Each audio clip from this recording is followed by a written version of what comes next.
welcome back to the Boys Gurus Boys Report. I am here to talk about the D linemen.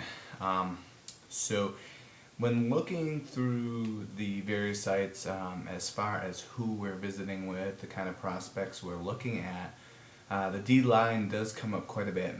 And so, a lot of people may be wondering why. Well, why do we need defensive linemen? We got Olshanksy we just signed, we got Ratliff, Pro Bowler, Spears is solid, Bowen, Hatcher, we use high picks on Hatcher. Good question. You can never have enough defensive linemen, even with the 3-4, and I think what we're, with the NFL being such a specialized league, you almost want to have a set of rundown D linemen, pass down defensive linemen.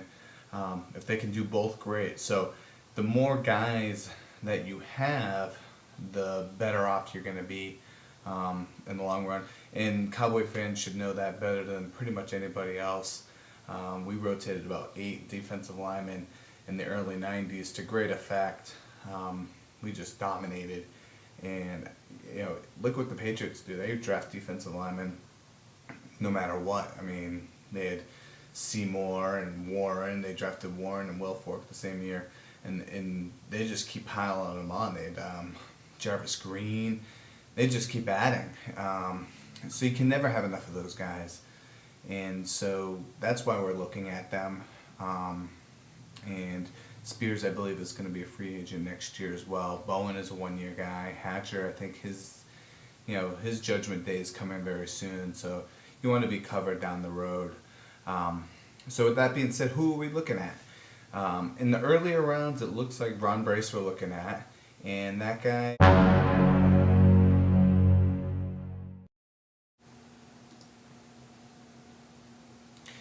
Alright, so this is divided up into a couple different segments. I got cut off in the middle of talking about Ron Brace. So to get back on that, Brace is your classic nose tackle. And so we're looking at him. He is certainly a round 2 prospect.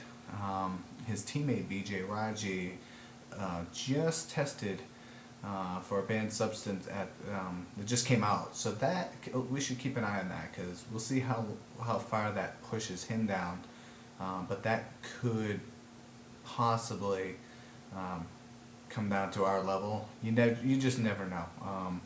So he would be picture perfect. I highly doubt we're going to get within striking distance of this guy, but it's worth noting. So who else are we looking at? We're not looking at too many nose tackle type guys. Let's see. Roy Miller is the guy you want to keep a very, very strong eye on. A lot of these Cowboy forums and blogs and whatnot, they seem to be very in tune with the Big 12 and players in the Big 12 and think that they're all world. Roy Miller is a guy that I love. I watch this guy, and it's very, very similar to watching Patrick Chung on film, that he just strikes you. He just comes out and you can just see impact. He stands out. He's beefy, he's big, he can certainly play that nose tackle position, in my opinion. He seems to play a little bit high, but he's going to be more than likely in that 4th round area, and that's the magic round right now. We have 2 picks in the 4th, a pick in the 3rd, a pick in the 2nd, and I believe we have multiple picks also in like the 5th and the 7th. We have quite a few picks. We're going to do a lot of wheeling and dealing as we always do, but those rounds are where the guys we're looking at are going to fall into. Jerron Gilbert we're looking at. He's very, very intriguing. He's skyrocketing up boards. Small school guy. He has a ton of Jason Hatcher similarities. When you watch a film of him and his size and his athletic ability, it's almost like he's like Jason Hatcher Part 2. Rayshawn Harris is a guy to keep an eye on from Oregon. He is projected a little later in the draft, maybe even down to the to the 7th round level. We love those 7th round picks. So keep an eye on him.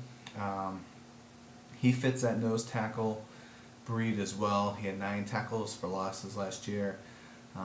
He's a guy I like quite a bit. And let's see here. We got Fili Moala is another guy to keep an eye on. But he's going to fall in the 2nd round. He's boom or bust, in my opinion. And I'm not sold on the character of the USC guys. As of late, there's way too many busts.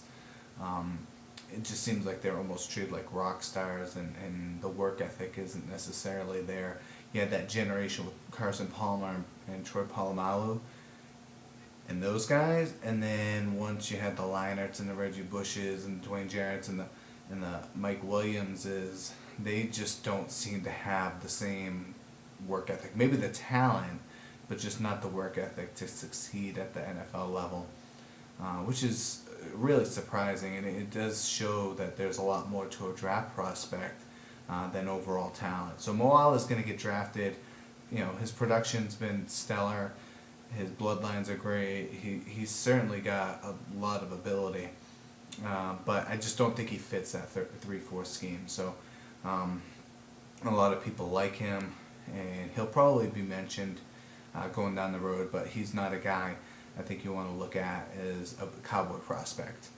The one guy you want to look at, and he's going to be projected more like an end, he's in that magical 4th round range, is Ricky John Francois from LSU.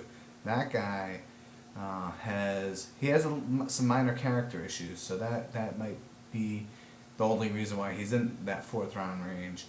Talent-wise, he's probably far exceeding that level. He was MVP of the BCS championship game against Ohio State a couple of years back, and we have a close tie with Les Miles. He's the guy I'm looking at in that 4th round range. So I'm thinking we're looking at